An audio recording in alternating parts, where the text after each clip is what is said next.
Assalamualaikum warahmatullahi wabarakatuh. Saya Syihabuddin. Terima kasih banyak kerana anda berada di channel YouTube saya, dan terima kasih banyak jika anda telah tekan butang subscribe. Kalau belum tekan butang berkenaan, tekan butang itu sekarang. Jika ada video-video yang bermanfaat, insya-Allah akan ada di feed YouTube anda.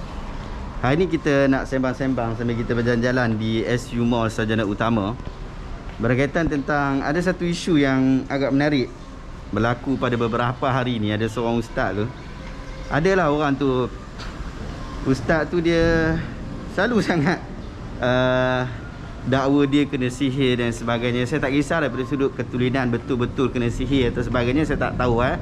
Yang tu saya tolak tepi lah.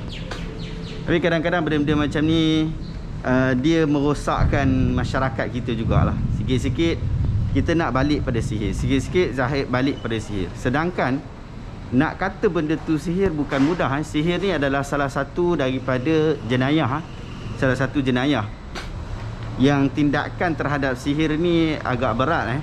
Jadi dakwaan kepada ada orang buat sihir kat saya, ada orang buat sihir kat saya ni tidaklah terlalu mudah. Lepas tu saya tengok ada orang tu dia sakit kaki, bengkak sebagainya. Gejala-gejala seperti itu adalah gejala-gejala masalah kesihatan yang sepatutnya dibawa pergi ke tempat perubatan lah, hospital, klinik dan sebagainya. Katanya ada dah dibawa pergi dekat hospital, dekat klinik, tapi tak dapat apa-apa keputusan lah.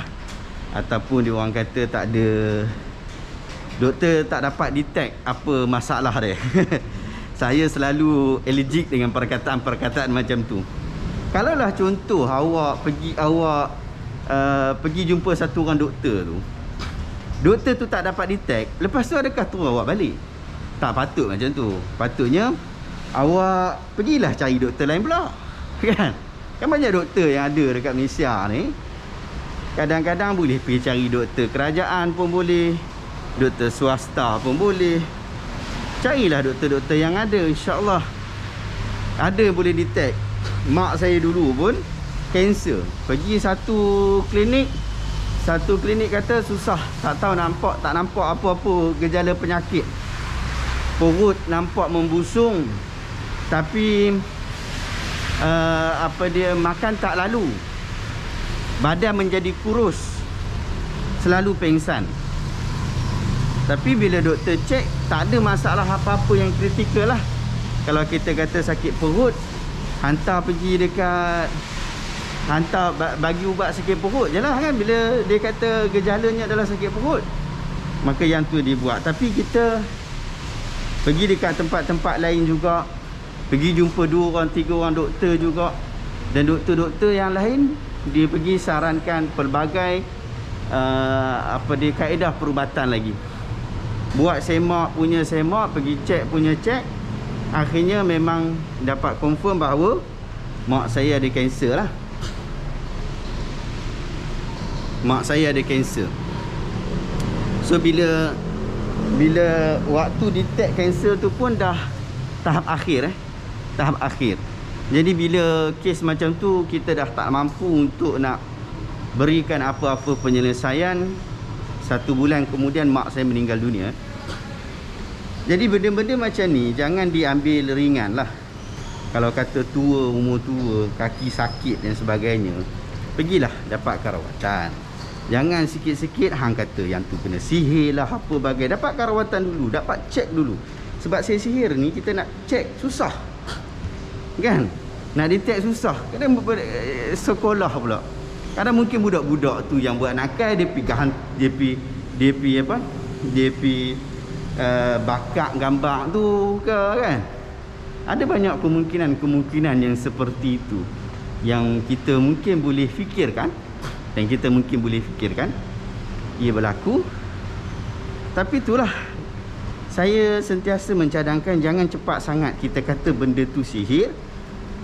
Bahkan apabila kita pergi berjumpa dengan doktor, dah pergi berjumpa dengan doktor, seorang doktor kata tak ada masalah, tapi mungkin dia melihat pada sisi yang berbeza, yang kalau kita pergi dekat doktor yang lain mungkin dapat memberikan penyelesaian yang berbeza juga.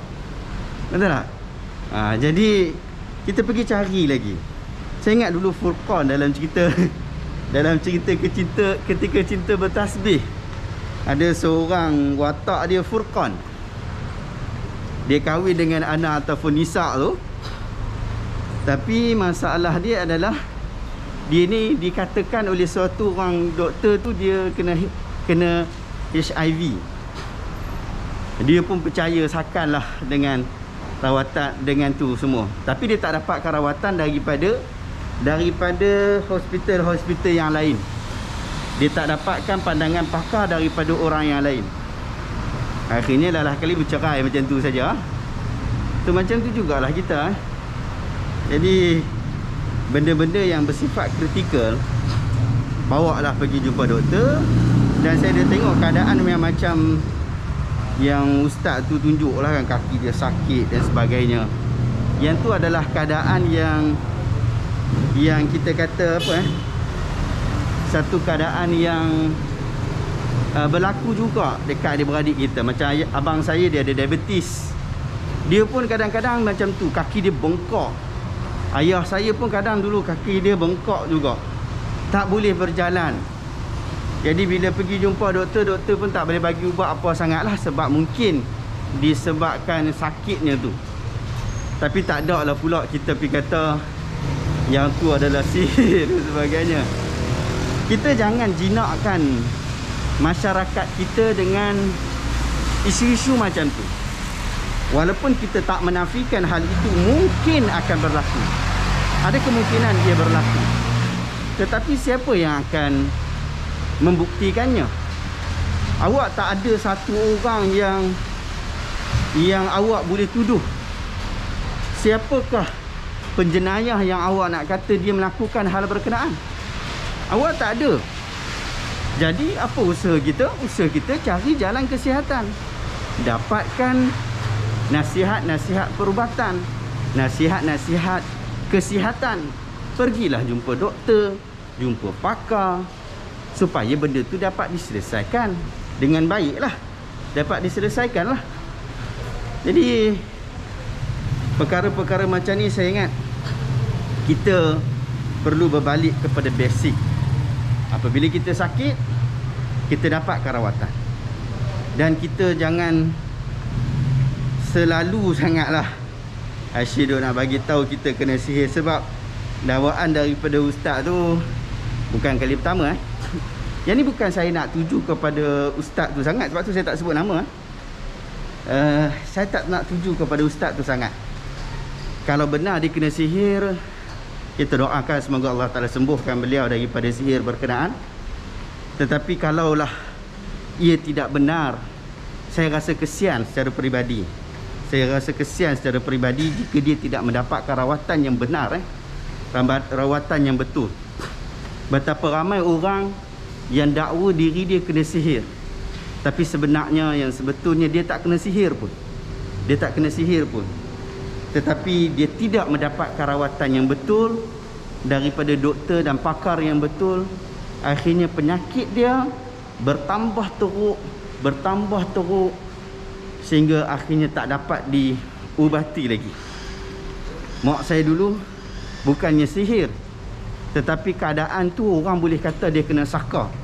Orang boleh kata dia kena saka dalam keadaan bentuk tubuh badan dia macam tu, kaedah dia macam tu, apa dia, keadaan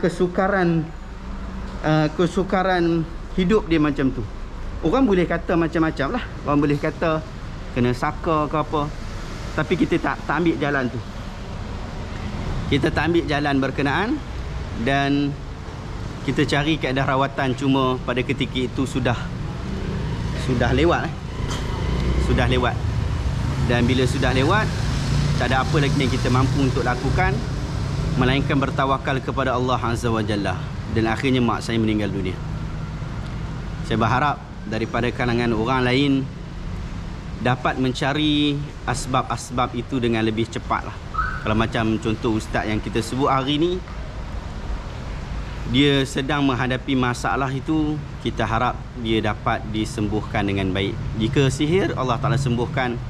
Jika dan kita tak pasti, ustaz-ustaz tu pun tak pasti berkaitan tentang adakah dia disihir ataupun tak. maka jalan kita adalah untuk pergi mencari kaedah-kaedah perubatan. Jangan percaya seorang doktor saja. Pergi cari doktor yang lain. Doktor tu tak boleh ubat, pergi cari doktor yang lain. Macam anak kita sakit gigi, kita pergi doktor ni kata tak boleh nak buat apa dah. Adakah kita balik terus kecewa? Tak, kita bercari dekat doktor yang lain pula. Apa kata doktor yang lain pula? Mungkin ada penyelesaian daripada doktor yang lain, maka kita dapatkan pandangan daripada pakar yang pelbagai. Moga-moga Allah Ta'ala mudahkan urusan kita. Allah Ta'ala jadikan kita orang soleh. Terima kasih banyak sahabat-sahabat yang mendengar perkongsian ringkas saja, santai-santai saja. Sekiranya anda merasakan video ini bermanfaat, tekan butang share. Semoga orang lain juga mendapat manfaat yang sama. Jika anda nak masuk join grup saya untuk bersama-sama dalam komuniti online kita, tekan butang join dekat bawah tu. Dan insya-Allah banyak program-program yang telah ditetapkan ataupun telah dirancang untuk anda pada setiap minggu. Terima kasih banyak. Assalamualaikum warahmatullahi wabarakatuh.